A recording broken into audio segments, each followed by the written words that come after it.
Dentro, attenzione, va la Juventus con la conclusione ribattuta, Ronaldo! La Juventus è in vantaggio, CR7, Cristiano Ronaldo, dentro il pallone, al minuto numero 36, cambia il parziale allo Stirpe, Frosinone 0, Juventus 1, Cristiano Ronaldo! Bernardeschi ancora, Bernardeschi! Il raddoppio della Juventus al minuto numero 49, nella ripresa Federico Bernardeschi, gioco, partita, incontro per la Juventus qui al Benito Stirpe, 0-2. Ciao à tutti, bienvenue dans le podcast Stylé Juventus, votre rendez-vous hebdomadaire avec l'actualité de la Juve. Aujourd'hui, épisode numéro 12, la Juve reçue 5 sur 5 avec une 5e victoire consécutive, donc contre Frosinone, 2-0, but de Ronaldo et Bernardeschi. Avec moi pour débriefer un petit peu tout ça, il y a Calo, salut. Salut. Raphaël, salut. Bonsoir. Et puis Émilie. Salut. Avant de revenir donc sur cette victoire un petit peu douloureuse de la Juve à Frosinone, on va dire un mot quand même sur le fait marquant de cette semaine. C'était bien sûr le premier match de Ligue des Champions et une Juventus qui s'est imposée malgré l'absence de Cristiano Ronaldo, exclu assez rapidement dans le match. C'est un message fort que la Juve a envoyé peut-être en Europe, d'être capable de s'imposer à l'extérieur à 10 et en plus sans Cristiano Ronaldo. Qu'est-ce que t'en dis, Calo ? Alors moi, je déteste être trop optimiste, car ça n'apporte vraiment que des déceptions. Mais je suis désolé, on a été impressionnant. Et je parle même pas de la qualité de nos joueurs. Non, c'est mentalement qu'on a été impressionnant. Je veux dire, on joue à 10 presque tout le match, à l'extérieur, contre une équipe qui est dans son stade, elle est connue pour être une tueuse de grands clubs, et nous on gère, sans paniquer, en étant concret et entre guillemets conscient de notre force. Alors moi cette année, je veux pas trop m'emballer, mais je nous vois vraiment comme une armée déterminée qui va droit vers son objectif. Je sais pas comment tout ça finira. Alors, bien sûr, on est plein d'espérance, mais la chance, elle a une trop grande part dans une Champions League. Donc, on verra comment tout ça finira, mais en tout cas, on a les ressources mentales, humaines, techniques, physiques pour tout gagner. Après, comme on dit, Inch'Allah. On a parlé un petit peu du changement de style de la Juve, notamment sur le plan offensif, mais on est habitué à une Juventus qui a du mal à démarrer sur la phase de poule d'Europe. Là, quand Cristiano Ronaldo est exclu, on se dit que ça va encore être un match galère. Et au final, on s'est presque rendu les choses faciles. Ça aussi, c'est un gros changement, n'est-ce pas, Émilie ? C'est vrai qu'on n'est pas trop habitué à bien démarrer les phases de poule de Ligue des Champions. Maintenant, moi, j'ai été relativement très épatée par l'équipe. Je m'attendais vraiment pas à un aussi bon match. On a vraiment bien résisté sur tous les plans. Il n'y a qu'à revoir les notes que la presse a pu attribuer aux joueurs pour se rendre compte que, au final, tout le monde s'en est plutôt bien sorti et on a fait vraiment une grosse prestation. Donc, franchement, ça fait plaisir. Et puis moi, j'espère que ça va continuer comme ça, mais il n'y a pas de raison. Après, bon, c'est sûr que il y a quelques faits de jeu qui sont quand même un peu embêtants, mais au-delà de ça, on arrive je trouve, on montre en fait que même à 11 contre 10, on peut pas nous arrêter. Chris, notre ami qui était là pour parler de Valence la semaine dernière, nous a dit que Valence n'était pas en grande forme, mais comme Calo l'a dit tout à l'heure, ils ont un peu le profil de tueurs de grands clubs. Il y en a le Real ou le Barça qui se sont déjà cassés les dents dans ce stade. Donc c'est la Juve n'est pas tombée dans un piège qui aurait pu être énorme pour le coup, n'est-ce pas, Raphaël ? Calo nous a dit justement que Valence avait un peu ce profil de tueur de grands clubs, mais la Juve n'est pas tombée dans un piège qui aurait pu être important quand même du côté de Mestalla, n'est-ce pas, Raphaël ? Oui, effectivement, la Juve a su faire preuve de sérieux et dans ce genre de situation, faire confiance aux hommes de Max Allegri. Ils sont assez sûrs de leur force pour prévoir ce genre d'incident qu'il y a pu avoir avec l'exclusion de Ronaldo. Ils sont restés sérieux, ils sont restés concentrés et comme à l'image de cette saison, on ferait preuve de force et de supériorité. Même si Ronaldo était absent, on n'avait pas l'impression qu'on jouait à 10 contre 11. J'avais un peu l'impression de voir la Juve de la saison dernière qui va à son rythme tout en maîtrisant son sujet et parvient à se créer des occasions et à marquer 2 fois. J'ai pas été plus inquiet que ça, et c'est une victoire importante quand même, parce que ça nous fait prendre 3 points à l'extérieur déjà en Ligue des Champions. Et puis voilà, on commence bien. C'est pas mal quand même, 6 victoires en 6 matchs, tout compétition confondue. Alors, on va pas revenir plus que ça sur l'expulsion de Cristiano Ronaldo, puisque là-dessus, bon, il y a rien de nouveau à dire. C'est une expulsion qui est absolument pas logique, qui aurait pas dû avoir lieu. Maintenant, il y a eu une mauvaise interprétation de l'arbitre d'un geste qu'il aurait peut-être pas dû faire, au moins pour pas prêter à confusion. Par contre, toi, Calo, il y a une réaction qui t'a un petit peu plus marqué, c'est celle d'Emre Can. Oui, c'est même pas la réaction en elle-même, c'est le scandale qui en a suivi, quoi. Ah, faut savoir qu'en Italie, il y a une petite polémique, une grosse polémique Emre Can, pardon. Après le match contre Valence sur DAZN, il a été interviewé, alors on lui a dit, il a dit, je viens d'apprendre que Ronaldo a pris le rouge pour avoir tiré des cheveux. C'est ridicule, nous ne sommes pas des femmes, nous jouons au foot. Alors, scandale, association des droits des femmes qui intervient, personnalité du monde de la TV, alors personnalité anti-juventine bien sûr, qui demande carrément une suspension du joueur. Alors c'est évident, hein, la phrase est excessivement maladroite. Je veux dire, si Can était mon pote, moi je lui dirais, mec, mais t'es complètement con, ce genre de commentaires, tu les gardes pour le vestiaire, tu vas pas les dire dans une TV, quoi.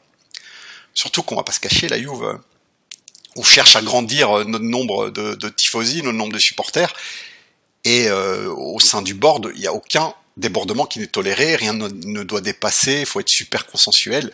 Je veux dire, on est au foot, ce que Walt Disney est au cinéma, quoi. Il faut pas mettre de sang dans les films, quoi. Après, moi je vais vous dire ce qui m'a énervé, c'est que oui, la phrase est maladroite, mais moi personnellement je ferais pas ce type de commentaire, surtout pas devant une télévision, mais il faut pas exagérer non plus. Je veux dire, le mec, ce qu'il a voulu dire, et d'ailleurs c'est lui-même qui l'explique, hein, c'est que Ronaldo n'a pas participé à une bagarre de filles à la maternelle, où ce que les enfants, vous voyez, les petites filles, quand elles se battent, souvent ça se tire les cheveux. C'est pas ça du tout que Ronaldo a fait, il est là pour jouer au foot. Et c'est ce qu'il a dû dire. Enfin, c'est ce qu'il a voulu dire. Et alors, Emre Can a dû s'excuser, alors la phrase est incroyable, auprès de toutes les femmes meurtries par son commentaire. Je veux dire, le mot meurtri. Bref, quand le politiquement correct se mêle au foot, après chacun en pense ce qu'il veut. Bon, on sait très bien de toute façon aujourd'hui que c'est une société qui démarre au quart de tour. Je crois que peut-être la petite excuse d'Emre Can, elle était peut-être nécessaire aussi parce qu'il y a une équipe féminine qu'on cherche énormément à mettre à la Juve, en avant aujourd'hui à la Juve, et donc il y avait peut-être aussi pour elle une petite rectification. Mais bon, on sait aujourd'hui que de toute façon que chaque mot de travers va être source de polémique. Je vous propose d'enchaîner maintenant avec le match de ce week-end, Frosinone-Juve. La Serie A, c'est toujours un championnat très très difficile pour moi. Frosinone, c'était peut-être l'une des équipes les plus faibles du championnat avant ce match-là. Pourtant, dans ce genre de déplacement, si tu marques pas 1 ou 2 buts très vite, les choses elles deviennent vite compliquées. Et c'est un peu ce qui s'est passé hier. La Juve a buté sur Frosinone. Il aura fallu attendre la fin de match pour voir une victoire. Émilie, est-ce que tu as tremblé hier? Tremblé, non. Ça m'aurait beaucoup étonné que Frosinone gagne. Après, ça aurait pu arriver. Mais néanmoins, on peut pas dire que... Enfin, je veux dire, on a pas mal joué. Eux, ils ont pas beaucoup attaqué. Sont contentés de défendre. Donc maintenant, non, j'étais pas plus inquiète que ça. Au pire, on s'en serait tiré avec un nul et ça aurait été déjà quelque chose. Maintenant, Ronaldo, avec toute son expérience, il a réussi à débloquer le match et c'est une très très bonne chose. Donc non, en toute honnêteté, moi j'étais pas plus inquiète que ça. Ça a été surtout un match assez ennuyeux, mais au-delà de ça, on s'en sort plutôt bien. Oui, parce qu'il y avait qu'une équipe sur le terrain. Évidemment, la Juve est largement dominée et elle a pas risqué à un seul moment de perdre, mais c'est vrai qu'on a l'impression qu'il y a ce mur et que ça veut juste pas rentrer. Et c'est vrai que 30 tirs hier, seulement 8 cadrés. Raphaël, est-ce qu'à un moment tu t'es dit c'est fini, ça rentrera plus, là ce soir c'est une soirée sans? Oui, je me suis dit ça plusieurs fois pendant le match, enfin surtout alors à la fin de la deuxième période, vers la 70e, 75e. J'ai l'impression de revoir le match entre la Spal et la Juve du 17 mars dernier, j'ai pris ça en note, où la Juve avait buté sur le mur infranchissable de la Spal. Là, Frosinone avait tout mis entre ses cages.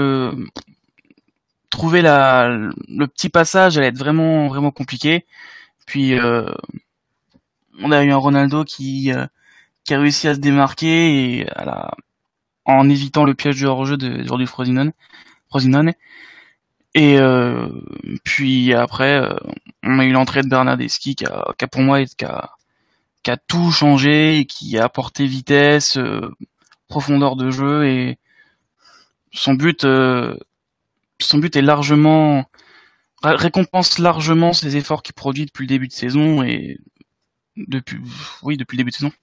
Alors Raphaël, t'as parlé du match nul l'année dernière contre la Spal, mais il y a aussi eu celui contre Crotone. Calo, ces points-là, quand même, sur ce genre de terrain, il faut aller les chercher avec du caractère. Hein. Oui, c'est sûr, parce que pour nous, si c'est un petit match contre une petite équipe, bah pour eux, c'était les Rolling Stones qui débarquaient en ville. La ville était en effervescence. Vous aviez même un notable de la ville qui avait donné 280 € au mec qui prend les bagages des joueurs pour être devant, pour que sa fille puisse faire une photo avec Cristiano Ronaldo. L'équipe était super motivée. On a interviewé tous les joueurs dans les journaux locaux et tout. Donc pour eux, c'était vraiment le match de l'année.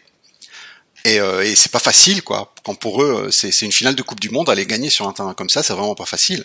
Après, sur le match en lui-même, qu'est-ce qu'on peut dire? Je veux dire, le foot est un sport simple qui joue à 22 et avec une balle, et à la fin, c'est la Juve qui gagne, quoi. On est trop supérieur aux autres, voilà. On a dominé tout le match. Hier, on a tiré un nombre innombrable de fois au but. Et en face, ça résiste, et à un moment, bah, ça craque. Pour moi, le seul anti-Juve de championnat, c'est la Juve elle-même, quoi, parce qu'il y a personne qui nous arrive à la cheville, et c'est pas de la prétention, je suis désolé, c'est simplement une analyse. Notre équipe B est la deuxième meilleure équipe du championnat après la Juve A, voilà. Après, on peut quand même dire qu'il y a une constante chez la Juve cette saison, c'est que elle a besoin de beaucoup d'occasions pour marquer, et on aurait pu se dire peut-être qu'à un moment ça serait pas forcément rentré, non? Oui, mais non, mais c'est ça, hein, c'est les autres font la barricade, hein. Qu'est-ce que tu veux faire? T'as une équipe en face, elle se bat avec ses moyens, avec ses petites armes, quoi. Et ses armes, c'est simplement la grinta, l'abnégation, le physique, et 11 derrière et on met un bus. Alors évidemment, ça pose des problèmes, parce que Cristiano Ronaldo, ça doit être le meilleur attaquant du monde, un des 2 meilleurs joueurs au monde en étant objectif, mais c'est un être humain, quoi. C'est pas Harry Potter, il va pas ouvrir la défense adverse d'un coup de baguette magique, il doit les renverser. Et c'est pas évident, et pourtant, malgré ça, il a tiré un nombre de fois au but, un nombre de fois impressionnant hier, hein. Il est quasiment toujours cadré. Donc, voilà, quoi. À un moment, ils ont craqué. Alors, ça peut arriver cette saison qu'on fera un 0-0, parce qu'on n'arrivera pas à marquer. Voire même une défaite sur un contre. Mais c'est des choses qui arrivent, parce qu'on est vraiment tellement supérieur. Alors, Ronaldo, justement, parlons-en un instant, parce qu'on avait longuement débattu de son absence de but jusqu'au match contre Sassuolo, et hier c'est lui qui débloque la rencontre, une rencontre difficile à gagner, justement, on est un peu en difficulté, c'est tout un symbole de voir Cristiano Ronaldo mettre la Juve sur le chemin de la victoire, Émilie. C'est tout un symbole, et puis au-delà de ça, il l'a pas volé quelque part, hein. C'est une belle récompense pour lui d'inscrire ce but, et puis ça montre aussi son importance pour débloquer les matchs, en fait. Moi, je trouve quand même que, malgré tout, il n'a pas inscrit le 4e but d'un 4-0 contre une petite équipe. Voilà.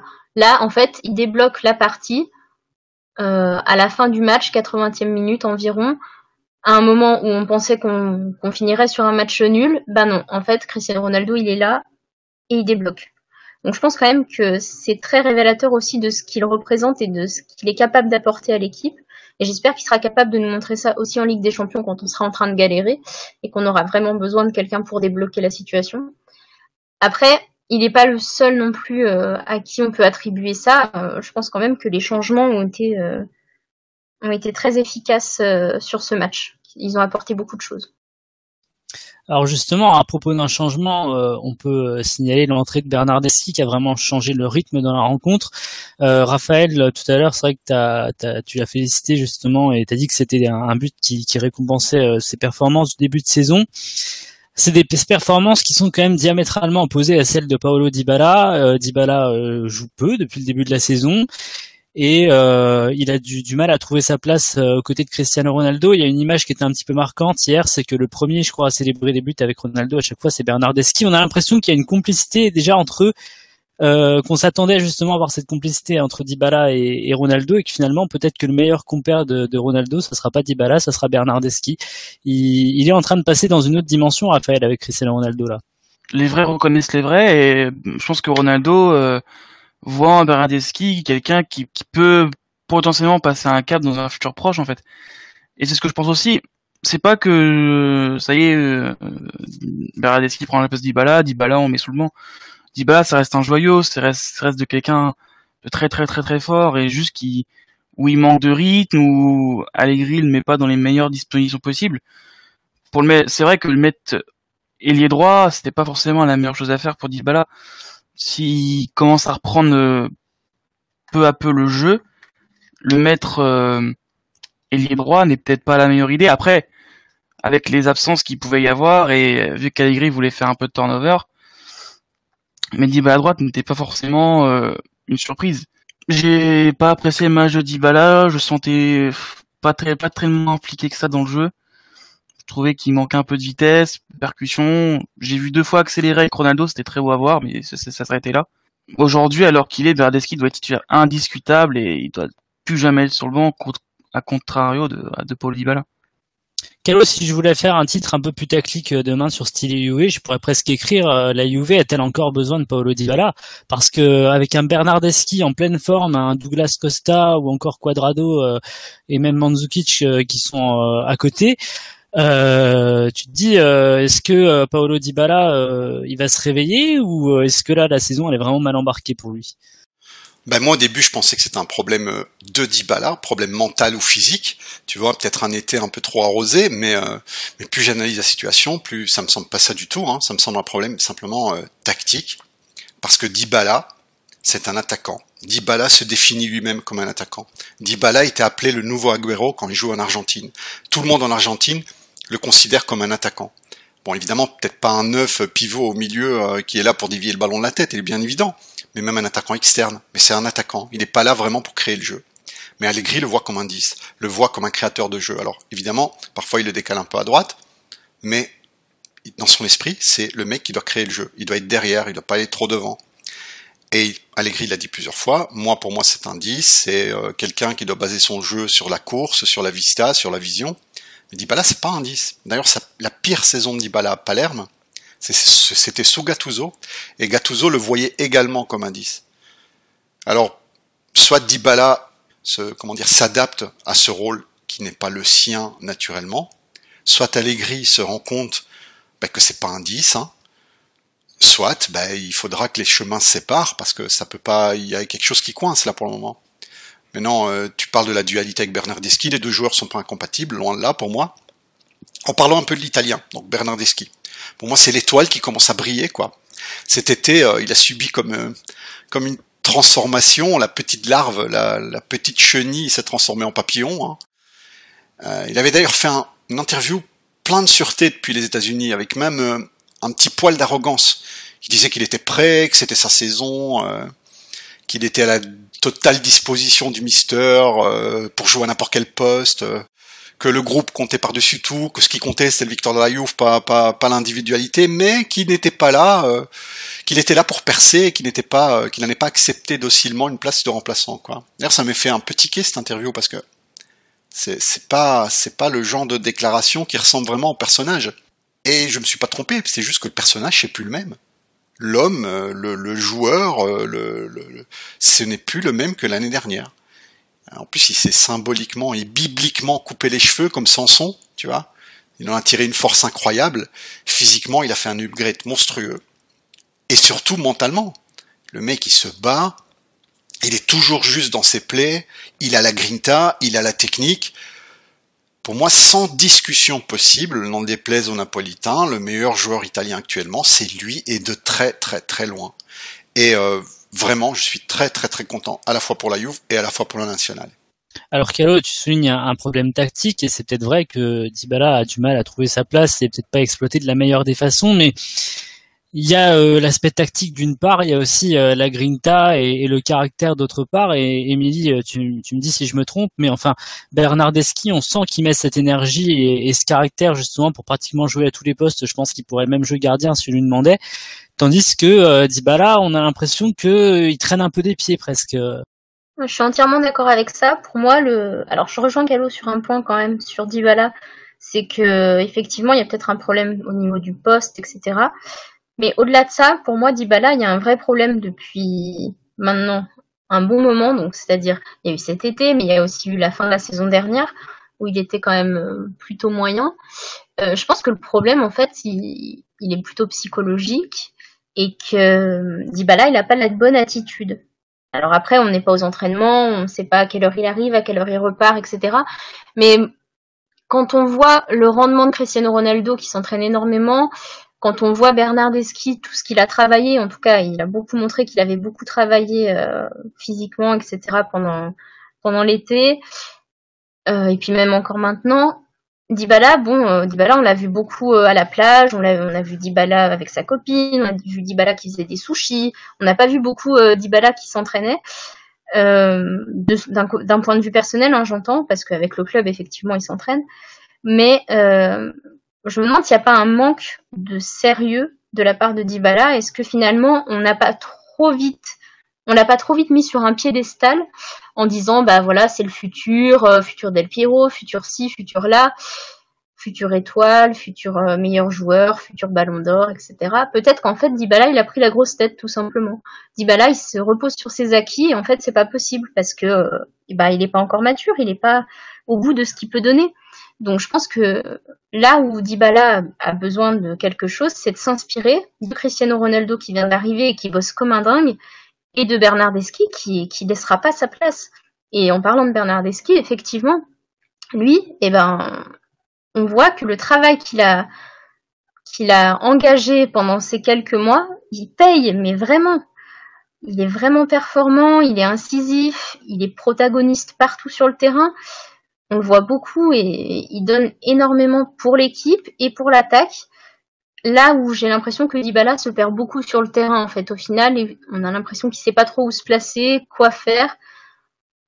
Un certain manque de conviction, je sais pas trop, mais moi je suis beaucoup plus convaincue par ce que montre Bernardeschi que ce que montre Dybala, en tout cas. Et je pense que si Dybala renverse pas un peu les choses de son côté, il aura beaucoup de mal à regagner sa place. En quelques mots, très rapidement, tu considères qu'il va finir par lancer sa saison ou là tu doutes vraiment? Je doute. Après, bon, on n'est pas à l'abri, hein. Moi j'espère qu'il va la lancer. Mais là, pour l'instant, je suis un peu inquiète. Vous pensez qu'il y a une peur du numéro 10 ou pas? On a vu que Paul Pogba, quand il a fait sa saison dernière saison avec la Juve, il avait le numéro 10, ça s'est pas si bien passé que ça, il a fait une plutôt mauvaise saison. Dybala, on voit qu'il fait pas des super saisons que ça depuis qu'il a le numéro 10, je sais pas s'il y a une peur de ce numéro aussi. Ce qu'il représente. Disons que Paul Pogba a été tout de suite en difficulté pratiquement quand il a eu le numéro 10. Dybala, par contre, a très très bien commencé la saison dernière. Et c'est depuis en fait cette période où il a marqué ses 10 buts sur les 3 premières semaines de championnat, je crois. Après, il a eu beaucoup plus de mal à enchaîner. Il a marqué des buts importants, mais il n'arrivait pas à être constant. Il a eu des problèmes physiques. On a l'impression qu'il y a quelque chose qui s'est cassé physiquement, mais aussi mentalement en ce moment-là, et qui fait qu'il n'arrive plus à avoir autant d'assurance qu'il avait sur le terrain. Calo, est-ce que t'as parlé des problèmes tactiques, mais est-ce que pour toi le talent, peu importe la position, va finir par prendre le dessus sur les adversités? Ça dépend du joueur, en fait. Il y a des joueurs qui ont un changement de rôle avec succès. Pirlo était un numéro 10 lorsqu'il était jeune, hein. Il jouait derrière les attaquants. Ensuite, il a été déplacé. Certains disent par Mazzone et d'autres par Ancelotti. Il a été déplacé devant la défense avec grand succès. Mais Dybala n'est pas nativement numéro 10. C'est pas le numéro 10 qui le fait peur. C'est le poste de numéro 10 qui est juste pas le sien. Enfin, moi, ça me semble tellement évident. À un moment, il avait joué, c'était il y a 2 ans contre Barcelone, lorsqu'on a gagné 3-0. Il n'était plus positionné au numéro 10. On avait fait une espèce de 4-4-2 avec Higuaín et lui. Et il était deuxième attaquant, il était 9,5, un peu la place de Del Piero à l'époque. Et il avait fait un match somptueux, magnifique. Il était là à la finalisation ou pour faire la dernière petite passe dans la surface. Il n'était pas quasiment au milieu de terrain, quoi. C'était pas à lui à créer le jeu depuis zéro. Surtout qu'on a d'autres joueurs pour ça. On a Pjanic, on a d'autres joueurs. C'est pas son rôle pour moi. Mais Allegri a la fixation du numéro 10. Il y a quelques années, il avait fait jouer Vidal quelques matchs en numéro 10, même en Coupe des Champions. On était en 4-4-2 en losange, et le point haut du milieu de terrain, c'était Vidal, quoi. Il était placé en numéro 10. Parce qu'il a toujours joué avec un numéro 10, avec Boateng au Milan, etc., etc. Et il a une fixation avec le numéro 10, et comme on n'en a pas des natifs, il adapte Dybala. Oui, mais il y a une difficulté supplémentaire aussi, c'est que quand tu vois la qualité qu'on a sur les ailes, c'est difficile finalement de lui trouver une place à Dybala. Non, enfin, Il y a beaucoup de matchs cette saison. Trouver une place, tu veux dire quoi? Titulaire indiscutable comme Cristiano Ronaldo? Mais non. Non, il n'a pas les hauts faits et les faits d'armes pour être titulaire indiscutable dans cette équipe. Mais faire une rotation à droite avec, entre lui et Bernardeschi, moi je vois absolument pas de problème, hein. Ils joueront leurs 20 matchs chacun sur le long de l'année, 20-25 matchs. Et voilà, quoi. Enfin, moi, je le trouve pas meilleur ailier que numéro 10, si tu veux. Je le trouve même limite meilleur en numéro 10 dans l'axe qu'en ailier. On est sur les côtés, je le trouve vraiment pas disons, efficace. dans un 4-3-3, les gens qui sont sur le côté, c'est pas des ailiers à proprement parler, c'est pas des centreurs, c'est des attaquants externes qui rentrent vers l'intérieur avec leurs bons pieds. Alors, en étant à droite, lui qui est gaucher, il ferait une espèce de Robben, tu vois, à revenir à l'intérieur. C'est la tactique du 3-4-3-3 de base, quoi.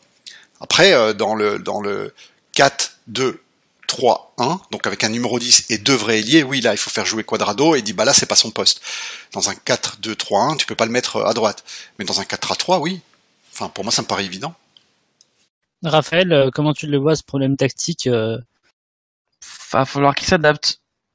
Faut montrer que c'est un professionnel qui doit peut-être pas changer son style de jeu, mais s'adapter au rythme de l'équipe. S'il y a un système de jeu que le coach a mis en place, et qu'il faut respecter, et qu'il faut s'adapter. Et je pense que Dybala est encore jeune, mais qui doit pas se remettre en question, mais qui doit s'adapter à la formation de l'équipe et travailler là-dessus. De toute façon, je pense que le maître mot, c'est travail.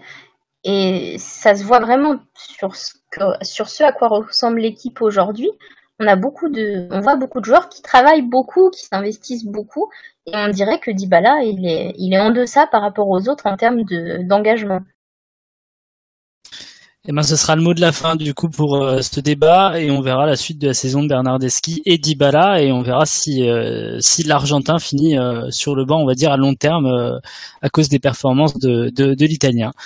Pour terminer l'émission, je vous propose d'apporter un petit regard sur le reste de l'actualité en Italie. Qu'est-ce qui vous a marqué sur cette journée de Serie A? Calo, je te laisse commencer.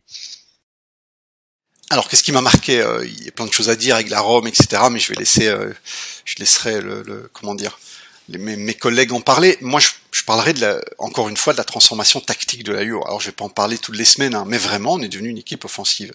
D'ailleurs, Chiellini, hier, m'a fait rire. En interview, il a dit que contre Parme, lorsque le Mister a fait rentrer un attaquant à la place d'un milieu, alors qu'on menait, il s'est dit, mais il est devenu fou. Et là, j'ai pris les statistiques, en fait. Et en Europe, la Juve est ex-aequo avec Manchester City en première place en tant que nombre de tirs cadrés, quoi. On a tiré 23 fois au but, loin devant Barcelone qui en a tiré que 19 fois, Chelsea 18, etc., etc. Donc il y a vraiment la mentalité offensive qui est là et j'en suis très très content. Émilie, qu'est-ce qui t'a marqué ce week-end en Italie? Je sens que tu vas me parler de la Roma, non? Bien joué, bien vu. Oui, moi je suis choquée. Enfin, ils ont perdu 2-0 contre Bologne. Alors, est-ce que Bologne est un adversaire aussi redoutable? Je sais pas, vu qu'on va les affronter là très prochainement mercredi.